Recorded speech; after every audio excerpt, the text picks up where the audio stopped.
ईश्वर को सबसे बड़ा खिलाड़ी क्यों कहा जाता है? ये संसार एक खेल की तरह है और जीवन है कबड्डी का मैदान।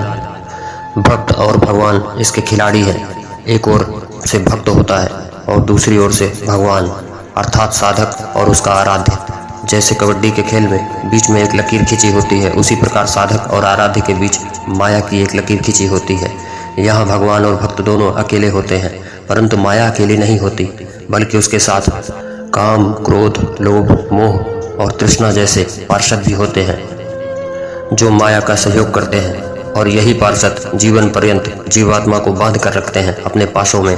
जब भी कोई साधक ईश्वर के मार्ग पर चलने के लिए दृढ़ संकल्प होकर आगे बढ़ता है, त्यों ही ये माया और उसके पार्षद उसे रोकने का प्रयास करते हैं। जैसे काम उसे भ्रष्ट करके उसकी पवित्रता को भंग करके उसे गिराता है, क्रोध भक्त के द्वारा किसी का अपमान करा देता है, लाभ पाप की ओर ले जाता है और मोह विक्षेप उत्पन्न करता है उसके मार्ग में। तृष्णा उसे पथ से भुलाने और भटकाने का निरंतर प्रयास करती है। अतः तात्पर्य यह है कि ज्यों ही खेल के मैदान में भक्त माया की लकीर को पार होने के लिए आगे हाथ बढ़ाता है, त्यों ही माया के सभी पार्षद एक साथ होकर उस भक्त की टांगों पर जोर से पकड़ते हैं, जिससे वह लकीर से पार ना हो सके।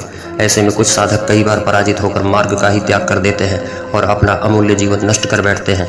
परंतु जो दृढ़ निश्चय करके आगे बढ़ता है, वह केवल अपने भगवान पर दृष्टि रखता है।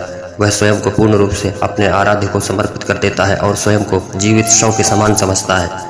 वह अपने शरीर, मन, बुद्धि, चित्त और सभी कामनाओं आदि का त्याग कर देता है।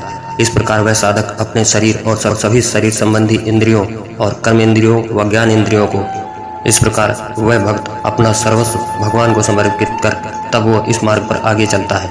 इसी कारण से माया के ये सभी पार्षद उस जीवन मुक्त भक्त को नहीं बांध पाते हैं और वही भक्त निर्भय होकर माया रूपी लकीर पर चढ़कर अपने भगवान की ओर हाथ बढ़ाता है। तो भगवान तो पहले से ही उसकी प्रतीक्षा में हाथ आगे किए उसका इंतजार कर रहे होते हैं, और ज्यों ही वह अपना हाथ आगे करता है, त्यों ही भगवान उस भक्त के हाथ को पकड़कर खींच लेते हैं और वह भक्त जीते जी जीवन मुक्त होकर माया पर विजय प्राप्त कर लेता है और निर्भय होकर अपना बाकी का जीवन जीता है और मृत्यु के उपरांत उसकी आत्मा परम पद को प्राप्त होती है।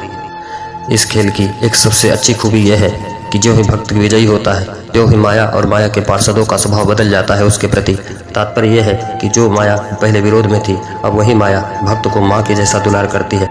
अब वही माया जीवन के शेष समय में अनेक रूप से उसी भक्त का अभिवादन करती है और आगे चलकर भगवान के ऐसे भक्त को समस्त संसार नमस्कार करता है और तो और देवता भी उसे प्रणाम करते हैं। सभी सिद्धियां उसके लिए निरंतर खड़ी रहती हैं। परंतु दुर्भाग्य यह है कि इस खेल में कोई विरला ही निर्भय होकर जीवन का त्याग करके आगे चल पाता है, क्योंकि माया के वशीभूत जीवात्मा को भगवान से अधिक स्वयं के शरीर से, स्वयं से और शरीर संबंधियों से लगाव होने के कारण वह साहस ही नहीं जुटा पाता है। उसके ये राग और मोह ही उसे परास्त कर देते हैं। वह शांत होकर पुनः अपने अच्छे बुरे कर्मों का भोग करते हुए शांति से बैठ जाता है और अपनी हार को स्वीकार कर लेता है, क्योंकि ये मनुष्य योनि पुनः कब मिलेगी ये कोई नहीं जानता। इसलिए जीवन को न गंवाओ, आप आगे बढ़ो। ईश्वर आपकी प्रतीक्षा कर रहा है, आपकी कई जन्मों से वह राह देख रहा है, कहीं ये जन्म भी नष्ट ना हो जाए। इसलिए तनिक विचार करें, अपने इस जीवन को नष्ट होने से बचाएं। जिसका लक्ष्य केवल अपना आराध्य देव होता है, उसे माया के कोई भी प्रलोभन उसे परास्त नहीं कर सकते। इसलिए जीत निश्चित है। कमर कसिए, आगे बढ़िए। कल्याणमस्तु। शिवोहम अस्मि द्वितीयो नास्ति। हर हर महादेव।